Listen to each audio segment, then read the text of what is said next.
মুখ্যমন্ত্ৰী মহোদয়ে আমাৰ মহিলা সবলীকৰণৰ ক্ষেত্ৰত যথেষ্ট গুৰুত্ব আৰোপ কৰিছে। আমাৰ নিযুত মইনা আঁচনিয়ে হওক, প্ৰধানমন্ত্ৰী আৱাস যোজনাৰ ঘৰ মহিলাৰ নামত দিয়াই হওক, অৰুণোদয় আঁচনিয়ে হওক, বিভিন্ন ধৰণে সখীসকলক বা আমাৰ মহিলাসকলক সবলীকৰণৰ ক্ষেত্ৰত মুখ্যমন্ত্ৰীয়ে যথেষ্টখিনি কাম কৰিছে। মহিলা উদ্যমিতা আঁচনিৰ জৰিয়তে ৩৮ লাখ মহিলাক লাখপতি বাইদেউ বনোৱাৰ পৰিকল্পনা কৰিছে।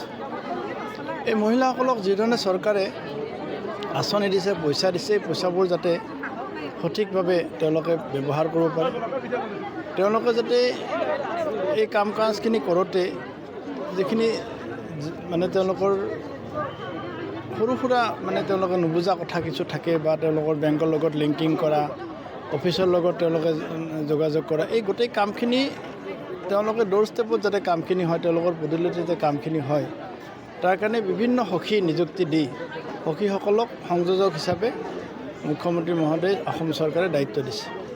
আৰু সেই সখীসকলৰ কাম কাজখিনি যাতে তেওঁলোকে ভালকৈ কৰিব পাৰে, প্ৰত্যেকজন সখীক একোখনকৈ স্কুটি, তেওঁলোকৰ তেল ভৰাবৰ কাৰণে পইচা অসম চৰকাৰে যি দিয়াৰ ব্যৱস্থা কৰিছে, এই অতিকৈ প্ৰশংসনীয় এক অভিলাষী আঁচনি।